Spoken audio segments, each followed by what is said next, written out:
Welcome, everybody. Thanks so much for joining us today. We are here live with EdTechTeam Live Q&A with ISTE's Sarah Steckel. We're so thrilled. Welcome, everybody. Thanks so much.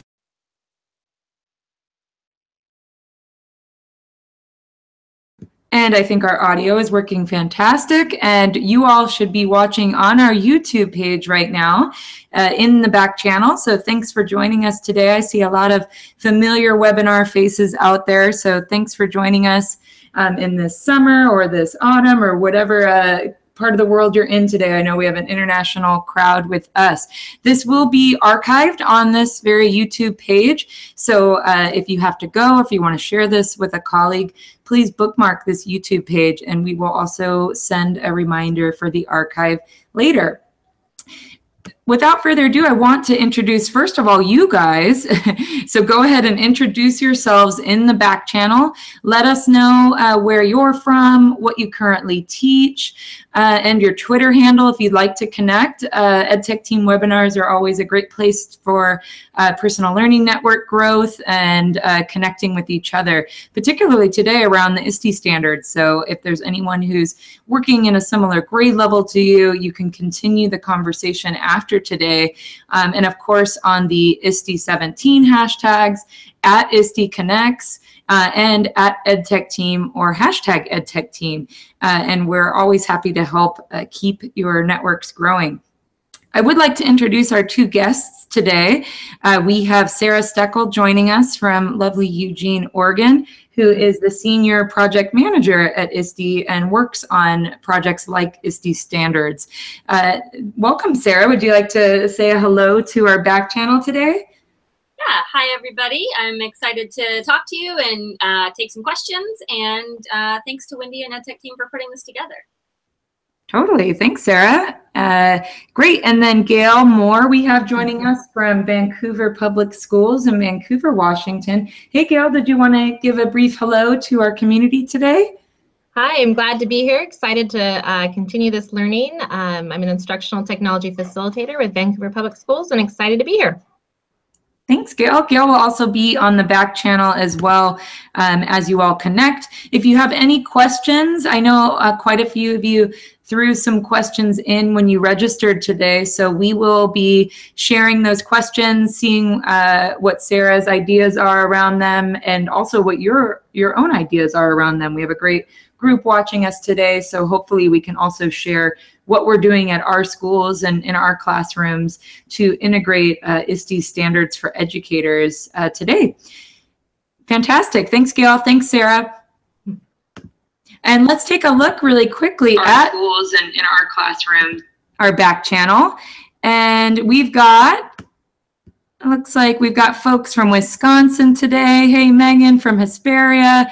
We've got tech coordinators for humanities, Sacramento. We have in Chapel Hill. Thanks, Tori, for coming today. So folks from all over, thank you for introducing yourselves, and thanks for connecting too. We've got Christine's Twitter handle, Kelly, so really great group here today. And you can keep, as you're coming in, feel free to introduce yourself as you come in. And again, please feel free to just throw in some questions as you come.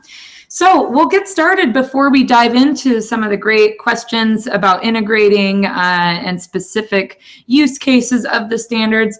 I did want to point everybody to the standards. I made a short link, but it's just at the ISTE.org website. If you throw it in now, and Gail will throw it in the chat, bit.ly/ISTE Standards Educators. If you want to quickly pull up the new standards for educators that have just been refreshed. And I'll have this be a great opportunity for Sarah to spend a few minutes telling us a bit about the history of the standards and maybe how they evolved to what they are today. And please feel free to take your time, Sarah, and maybe walk through. I'll have this on the screen. Tell folks a little bit about the 7 different standards and what they mean today. And as Sarah does that, please feel free to share your experience, everyone, in the back channel with ISTE standards in the past. Perhaps you're brand new, perhaps you've used them in the past and are now integrating the updates. So please feel free to infuse the back channel with your own experience with standards. And Sarah, please let us know. Great, thanks, Wendy. Am I coming through on your end? Perfect, yeah. Okay, great. So yeah, and while people are getting to the web page as well, I'll point out that if you do the plus boxes where it says view indicators, it will give you a drop down. They'll show you all the indicators, but they're also underlined and will tell you definitions by examples, terms, explain terms, give you that sort of thing. And so it's a really great tool to unpack the standards just a little bit more deeply. Or if you're sort of looking at a term and thinking, what did ISTE mean by that? Or what does that actually mean? A lot of those are already embedded in there for you. And then the other part that I'll point out on the web page is if you scroll to the bottom, there's usually a button that says download. And there you have to complete a really brief form, but then you get a PDF of the standards, you get a free toolkit to support implementation of the standards. And if anybody who's an educator, so nonprofit purposes, wants to use the standards in their LMS or anything like that, there's also an XML file version that can be used by educators. In particular. So if people want their own copy beyond the webpage version, that's how you access that as well. So just wanted to point those out. And then Wendy sort of asked about the process of how we refresh the standards, and it has been the same every time that we've done it now through starting the third iteration of the standards. The first student standards came out in 1997, and then were updated again in 2007, and then just again last year. An educator were a year behind them in each case as well. The process is very from the field, and it's very open. And so we do 3 or more phases of just broad public comment of people running their own feedback forums with colleagues or at conferences. There's also an independent survey, so people can just give their perspective on first an open phase where just like what's not in here, what's changed since they were last refreshed, you know, what do we need to think about, and then giving feedback on actual drafts. And so there's this definite sort of organic from the field quality. The other thing that we do is we convene a technical working group that's made up of people from the field, so principals, coaches, teachers, higher ed, different stakeholders. It's a small kind of tight-knit crew of people. We get them together 2 times during the refresh process. And the first time they begin pulling that data together and use it to create the framework that'll become the draft. So in other words, ISTE doesn't just want this to be, you know, 3 of us in a room pretending like we know what educators want and need.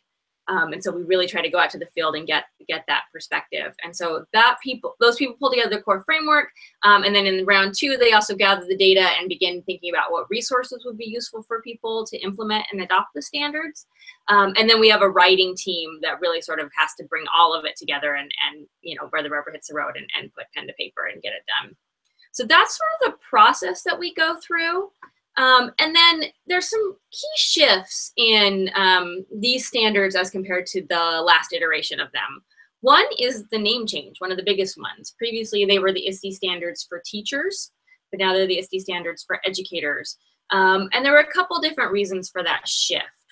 One was to recognize other people who consider themselves educators, but might not be solely classroom K-12 teachers, potentially higher ed, library media specialists, you know, people who see themselves in an educator role and don't necessarily get lumped under the heading of teacher. So we wanted to expand them a little bit.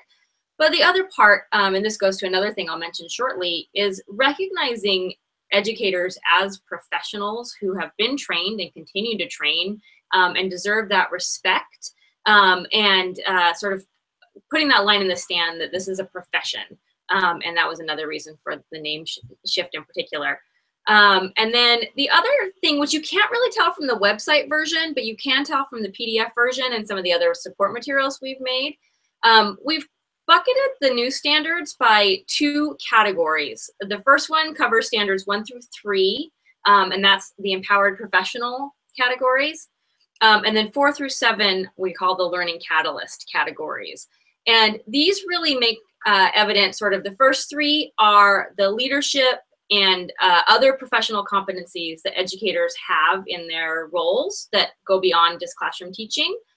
We wanted to make sure we recognize those and pulled those out. And then the 4 through 7 are really those practitioner, classroom-based, learning-based competencies. And so that was another big shift, was making those two things really clear.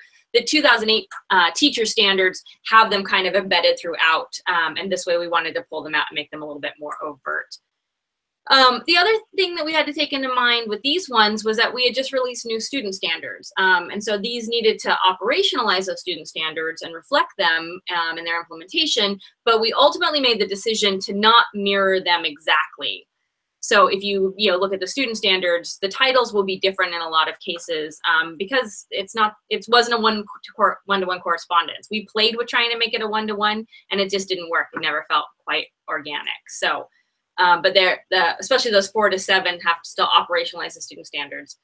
And I think throughout, they really emphasize the shifting role of the teacher away from expert to facilitator and lifelong learner and collaborator, to designing for learning that maximizes technology, and also using technology to both empower students and deepen learning. So again, we always say with ISTE, the standards are not tech for tech's sake standards. They're learning standards where technology is meant to deepen learning, amplify learning, and empower student agency and student learning. So those are kind of like the nutshell things at a really high level that are the big shifts.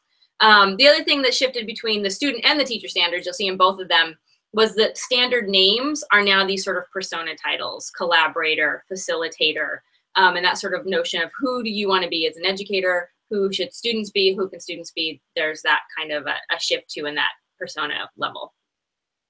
So yeah, I think that was the main stuff I wanted to point out, Wendy. Oh, that's great. Thank you so much for the, I think I have a little echo on you if you want to mute for a moment, Sarah. Perfect. Thanks. So really great to hear the history, really great to see how the shift in the standards really reflects just a shift in the educator profession. And I loved just looking in the back channel. Tori said, yes, that helps accommodate for assistants and all these other great roles that are in the classroom. So big ups from Tori. Some other great flashbacks are where everybody was in 1997 when the standards first came out. And it's been fun to see folks where they learned about it, either in master's classes or online on Twitter feeds or from colleagues. So it's been great to see where folks were in 1997. So again, guys, keep sharing in the chat. Really great. And do share if you heard about it at ISTE this year in San Antonio. Were you there or were you at a past conference? So do share in there. And thanks for giving us an overview. Again, if you missed it, folks, we are at looking online at bit.ly/ISTE Standards Educators or the ISTE.org site. And you can grab the PDF that Sarah was talking about there, so you can see those buckets she was referring to, and also the student standards. And when do you anticipate the student standard update happening, Sarah? Well, they were just updated last year, the student standards, and we're just kicking off the refresh of the administrator standards. Awesome. So the intention is for each set of standards to have a 5 to up to 10-year shelf life to give people a chance to implement them and to think about them and not be changing so fast that they're obnoxious, but also trying to hit that sweet spot so they don't get too out of date. So it'll be another few years before the student ones are updated again. So awesome. And Abby mentioned she was 11 in 1997. So when these first came out, some of you may have been students, and just think of how the classroom has changed since maybe when Abby was in school to today. So really exciting. Thanks everyone for sharing. I do have some questions to dig in deeper into the educator standards. So I'll dive into some of your questions that you shared, and please feel free to drop them in the chat right now as well if you have specific questions about those 7 standards and what it means for you and your role. Our first question that we have from the community was, how do you suggest regular grade level teachers best integrate these into their current practices? This is from Leah in Ohio. And Gail, I might ask you to take this one to share with us at Vancouver Public Schools. integrating with teachers in your district, what do you suggest your grade level teachers can best do to integrate these into their practice? Well, I think to echo what Sarah said about the highlight on teaching as a profession, looking at these standards holistically already in the classroom. What are you as teachers doing currently to help kind of facilitate as a teacher? And again, design, echoing the ISTE standards of designer and facilitator in those practitioner standards 4 through 7. Kind of looking there, and then also kind of, as Sarah had mentioned, looking at the student ISTE standards and saying, how do you want your students to, who do you want your students to be as learners, as well as who do you want to be as a teacher? It's kind of where we've been starting, is in the pedagogy, which the ISTE standards, the revision of both the student and the educator, naturally align themselves to that philosophy of pedagogy first, and how technology can support and transform learning and student agency. When classroom teachers coming from the days of a computer lab into now students having access to technology right at their fingertips, it kind of has forced a transformation in how we can integrate the technology. And ISTE gives a great framework for us to start with that. So it's kind of where we begin as the student standards, and as well as teachers as practitioners, designers, and facilitators. Totally. Thanks, Gail, for sharing that. And I think that what you mentioned with framework, that's really a great place to start. And I think that's what ISTE has been for a lot of educators, is that framework and that backbone. Sarah, do you have anything to add to that for kind of the every classroom teacher? How can they start with using the standards? Yeah, I would say, to echo what Gail said to some extent and build on it as well, is start where you are, and then also, maybe just pick one indicator, not even a whole standard. Pick one indicator where you think that seems intriguing, or I kind of do that, but I'm not great at it, or that's really scary to me and I want to give it a whirl. Just start with one thing and do with that. Because I think any kind of set of standards, even a what this comes out to a 2-page PDF, can be really overwhelming when they're just thrown at you, trying to think about what to do with them. And so just really emphasizing, start where you are, and pick one thing and go from there. And then the other thing I think is buddy up with people, with your online PLN or with a colleague at school, and pick the same indicator or just report out on what you're doing differently. Get that support as well. Totally. Let's look at the chat at what viewers are saying. And I think you're right, Sarah, that buddy system. I love seeing the EdTech Coaches Network, the blogging buddies, and there's just so much great connection that can happen and support for trying to implement these things at your schools. So let's take a peek at what folks say in the back channel. Looks like we have Lori teaches digital citizenship and then refreshers throughout the year. So that can be a great point as well for classroom teachers, or, taking it as lessons. Lori, that's really great. I love it, Kathy. Badges for young adults, integrating the standards into school as skills to have them meet. So Anne Marie, that's a really great idea too, of helping make these visible and attaching them to goals. I think that's a really, really great idea, Anne Marie. And I love it, Abby, 97 Abby. Now I'm just thinking of 11-year-old Abby in class, but I'm starting by looking at what I am already doing and how they align with the standards. So start where you are. Love it. Really great theme. Thanks everyone for sharing in the back channel about getting started as a classroom teacher. Let's keep going through the questions, folks. Let's see. Thank you, Leah, for submitting that.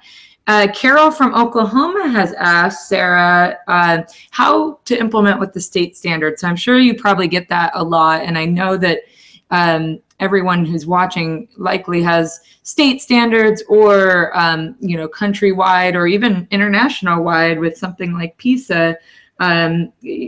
trying to meet different standards. So there's a lot of energies drawing at teachers and technology coaches. What would be a good strategy for implementing with existing state or country standards that teachers have to do?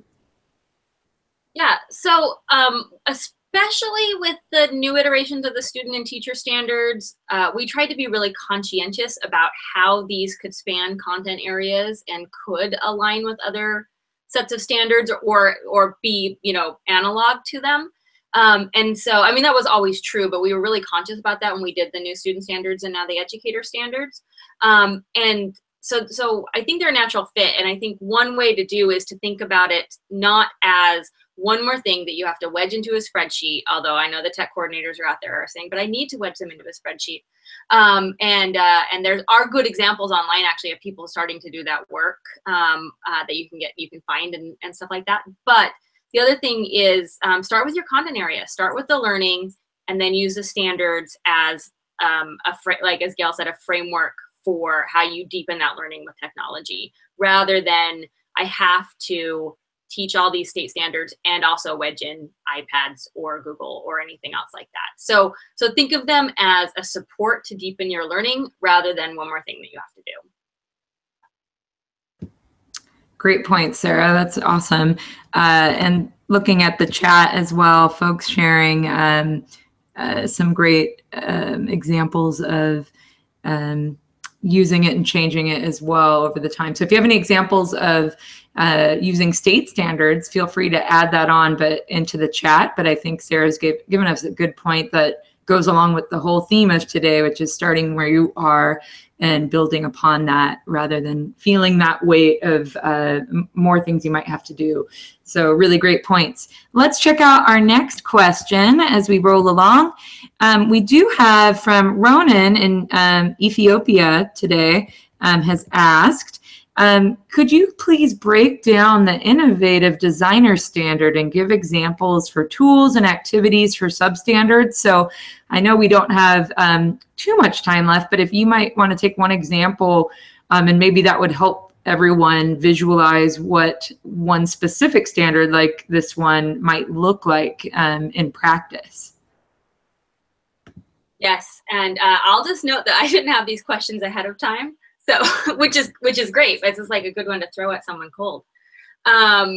So I think there's two key things to think about when tackling the innovative designer standard.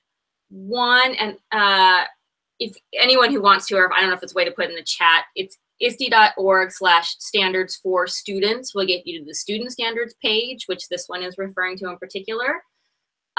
It starts out with saying use a design process, and that's because there are different ones. And so thinking about, I mean, even doing a really quick online search for design processes, and some of the key ones are human-centered design, which is really popular and probably the one that gets used the most in classrooms. And another one is more sort of engineering design, and there are some other models as well. So thinking about what model sort of speaks to you or appeals to you, and starting with a model because they exist in the world, I think can be really helpful, because it's overwhelming if you don't know what a design process is or haven't really used one to just sort of be like, what does that even mean? So start with figuring out what that means is one key thing. And then I think this is really, really useful for project-based and problem-based learning. Particularly if you want your students to be creating something at the end of it, whether it, and I think there are ways that you can analog this even to papers or presentations or things like that, but especially if students are creating robots or designing products or solutions or anything that kind of ends with an artifact at the end of it, is really ready to go with a design process. And it gives students some structure that helps them, I think, be more creative within that structure. It's really hard when people tell you, go be creative and go be innovative, and you don't have any structure around it. So a design process implies that kind of structure. And then it also kind of gets students to think strategically about what are the design constraints that I have to do this project, and to get some of that language that helps empower them to do this process. Also, it emphasizes that iteration, right? That you don't just do one thing and you move on with your life, that you're going to do something and you're going to get it reviewed or try it out, test it, see if it works. And then you're going to go through another iteration and another iteration if you need to until it gets right or it gets better, and so on and so forth. So I think those are some of the key things to think about there. The last one too, 4D, has actually these kind of social and emotional skills of tolerance for ambiguity, perseverance, and the capacity to work with open-ended problems. And those are just sort of natural outcomes of going through a design process, and also of computational thinking, although they landed in this standard in particular. And so at the really like high exciting level, people often will do things like this if they have access to 3D printers, and students are going to be creating and designing an artifact. And again, this kind of really helps with that design constraints. But on the other end, you can prototype and create products or solutions with construction paper and glue and sticks. It doesn't have to be fancy techie at the end of it. So I would also encourage educators just to think creatively about what projects or what problem-based learning do you have your students already doing, and how could you sort of update that lesson plan to implement a more formal design process. I'll also note too that there are a couple of really cool websites out there that do human-centered design classroom examples that, again, if you search engine for them, you can get some really, really cool ideas out just on the web. I love it. Thanks, Sarah, for your tolerance for ambiguity with questions. I love it. And thanks as well for using it as a good opportunity to share the difference between the educator and the student standards and how those are related, yet also different. And I think we had Sarah had a great idea of using a mind mapping tool. So already in the chat, creativity with these standards coming out. And it does lead to a good question from Tori in the chat, which is what would be the best place, and Lori was asking as well, for collecting these best practices or these concrete examples. What would you suggest after today is the best avenue for folks to keep learning or to see some specific examples of what these might look like? Yeah, so probably the easiest and most cohesive place was we actually have an ISTE Standards community, which is most of the ISTE communities are member benefit. So if anyone's a member, there's lots of great PLNs that you have access to. But the ISTE Standards community is actually free and open. So you just need an ISTE account, but it doesn't cost anything. And so we love it when people go in there and they ask questions or they just post things. A lot of times people post things and ask for feedback too. And so it's a good way to sort of say, I'm thinking this, has anyone done something similar? What do you think? And so I would say the ISTE Standards community is a great spot. The other part is, and I think, yeah, perfect, you pulled it up. And it's also linked on both of the standards web pages. As well. So if anyone is on the student or educator standards web pages, it's linked from there. Look at the conversation happening right now. So awesome. I dropped that into the chat. Really great resource, Sarah. Thank you. Yeah. And then also, always Twitter, and you can do @ISTEconnects to draw our attention to it. I love it. Or if any of you want to start your own Pinterest boards or anything, it sounds like there's already some really awesome examples coming out of the chat. Thanks, everyone. And thanks for the question, Tori, as well. And yay, Anne-Marie's a member and loves all the info. So great. Let's try to get one or two more in, and then we'll wrap up our webinar. So let's see. Thanks, Ronan, for the question. Nancy in Washington has asked us, are there one or two that are good starting points for staff just beginning this journey? So what would you say if you had to pick one? Where would you begin, Sarah? Well, I think since she asked about a staff in particular, I think that this is actually a good time to highlight those empowered professional standards. Maybe particularly collaborator and citizen are really, there are components in there that are designed to support working together and pushing working together. And then also leader or learner too. I think, having those conversations as a group, working together about what it means to be a learner, even as an educator, and what it means to be a leader, even if you're not a principal or an assistant principal, that sort of thing. How can you be a leader within your system where you are, and what does that look like? I think those are all really good places to sort of get people started and shaken out of their comfort zone a little bit. And then any of the Learning Catalyst standards that, you know, sort of thinking about shifting classroom practice, working on those in collaboration with people, you know, going back to that buddy idea, it's also a great place to start. But I would say citizen or collaborator. You know, if you make me pick one, because I kind of just said all the standards, if you make me pick one, I would say citizen or collaborator. Totally. And that's so easy to model, you know, and it doesn't feel like you have to, you know, oftentimes you can just do these things and reference them and say, guess what? We just did this and you didn't even know it. And look how awesome it was. So really great ideas for answering Nancy's question. Great. Let's look at our next question. We have Australia and other countries. So we do have a couple of folks from Sydney. We have Nathan and Rebecca who woke up early today to hang out with us. Any thoughts around, I suppose, Australia in particular? I know we talked about integrating with existing standards, and I also know there's a strong, very strong international and Australia crowd at ISTE this year in San Antonio. Any words for our Aussie friends and or other countries? Yeah, absolutely. Same thing. I will confess that, you know, ISTE still lands a bit US centric, and yet Australia is one of our strongest affiliates, and lots of educators from Australia. They're the second largest group. I think Canada and Australia like kind of vie for most ISTE members outside the US. So we have a huge Australia contingent as well as other people around the world. So these standards were designed with an international and global audience in mind. They weren't designed to just be used by teachers in the US. And, you know, extra shout out to Australia, who's not on summer break like people are in the US right now. So they're giving up their work time as well. So thanks, Rebecca. And then also, I would say the collaborator of the educator standards, let me check real fast.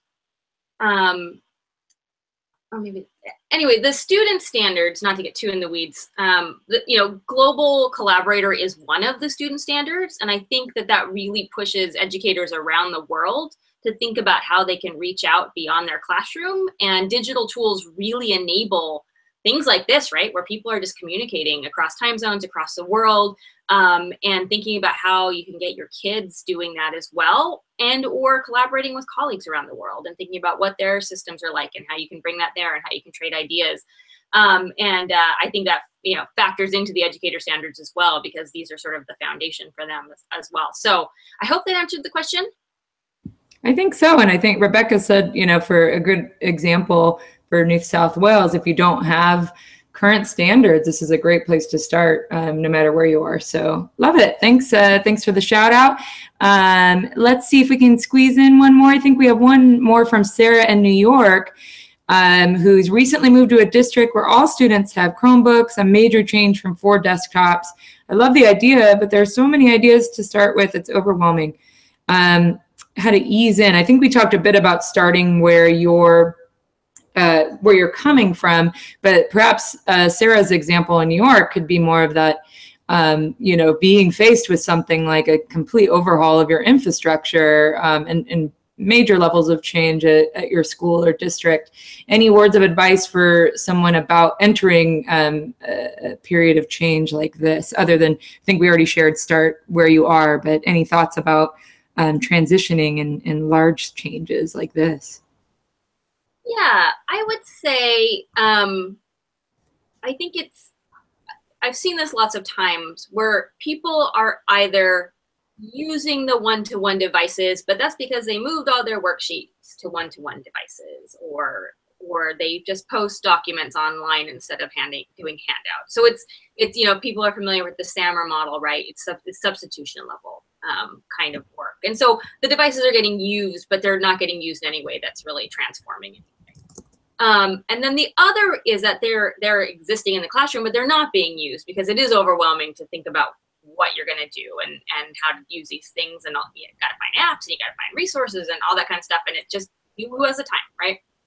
So I think those are two really common circumstances when educators aren't sort of prepared and supported in implementing a one-to-one change. And so not just to bang the drum of start where you are, but I think I do think start with an existing lesson or unit or something. Start with your favorite one, right? Start with something that you like, I'm a rock star at this. And think about what that device can do within that existing lesson to really shift it in a meaningful way. What can you use to deepen it? How can it extend it? How can it increase an efficiency that allow you to bring in something else? So not just start where you are, but I would say get really specific and start with one area where you feel comfortable, and think about how you use that device really to deepen learning. And if that means that you're only finding one app or one new resource or one new approach to pedagogy, that's a lot less overwhelming than trying to think about how you're going to transform your entire classroom tomorrow. So that would be my advice there. And I don't know, Gail, you might have some thoughts on that one also. Yes, I was just going to type in the community, but I can say it as well. We just recently rolled out one-to-one iPad devices to 5th grade last year. And it just to continue to reinforce that, you know, the power of professionals, that when having conversations with teachers and helping support them, and you don't have to do it all at once, that SAMR model is really a great framework for allowing teachers to breathe a bit, that yes, we can substitute, we can augment, but as soon as they start getting comfortable in ways that they see that it can help personalize learning for students, or can help make it more efficient for them in a particular unit, we try a lot to, again, like Sarah, something you had said, start with something you know really well, whether it's a social studies unit, an ELA unit, and kind of start to embed slowly ways that the technology, the one-to-one device, could do something it couldn't do before. So whereas before you would take students to a computer lab, or have to schedule a time for them to do some authentic research, how can this one-to-one device now support students as learners and empower them, as well as extend or enrich what you're already doing? So really empowering teachers as well as students in being able to design. And also, I think someone mentioned in the community chat is, you know, the working with your team. You know, we had a 5th grade team who wanted to dive into just math, and how could the technology and one-to-one device help support learning and teaching in math. So it was really empowering for them. And next year they're going to look at ELA. So yes, just starting slow and empowering teachers and their professionalism. Yeah, I'll throw out there are 2 points I think to that. One, any kind of shift is going to include fits and starts and things where you don't always get it right. And so to do this really, really well, it requires administration who doesn't just say, innovate and fail, it's fine. They have to mean it, and they have to give space for things to not be perfect. But I also think educators put so much pressure on themselves to be perfect all the time. So just sort of accept that if it doesn't go great the first time, you shouldn't throw the device out or the app out or the approach out, but think about how you're going to iterate on it. And then also to the point about overwhelm, and like all the resources are out there. If you start Googling, it gets kind of crazy. This is a great space for a PLN too, whether you have a Twitter group, whether it's EdTechTeam, whether it's an ISTE community, to sort of throw out anyone done anything like this? I'm thinking this. I mean, those can be a great way to just sort of test your early instincts at a very minimum, and get advice from actual educators rather than trying to wade through the sea of the internet, which is overwhelming. I love it. Thank you, Gail. Thanks, Sarah. And the back channel buzzing with similar woes of frustration, but I think also of hope. And, there's some really great tips in there of leadership as well. So I think a lot of these, the standards you said to start with collaboration, that's so huge to building that bigger foundation and that bigger movement. And I love the idea of, Tori said, a passionate partner as well. So finding that buddy or finding your passion. So start small, start specific, start passionate. So I think that those are all really good bullet points to take away from today as well. So thanks everyone for sharing. And I think that cleared up our registration questions that came in. If you have any final questions for Sarah or for Gail or for each other, please throw them in the chat right now.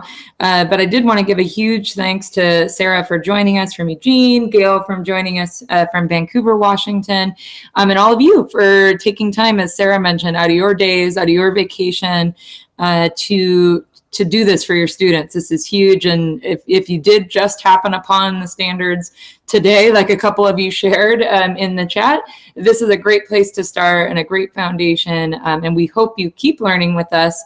Again, hashtag EdTechTeam, hashtag ISTE17 is still blowing up right now with great stuff, and at ISTE Connects, and the ISTE Standards community, which is free, that you can just make an account and join in. I think that's a fantastic place to keep this conversation going. And I do challenge folks like Lori and other people who are on with us today to create those examples and collate them, and as you come across one, share it online and tag it with what you have. I think we also had another Sarah on the call, Sarah D, share plan book and other tools that connect to standards as well. So thanks for sharing those resources. Keep sharing, and thanks so much. I'll check really quickly, see if there's any other questions. Any parting thoughts, Sarah, you'd like to send to the team watching today?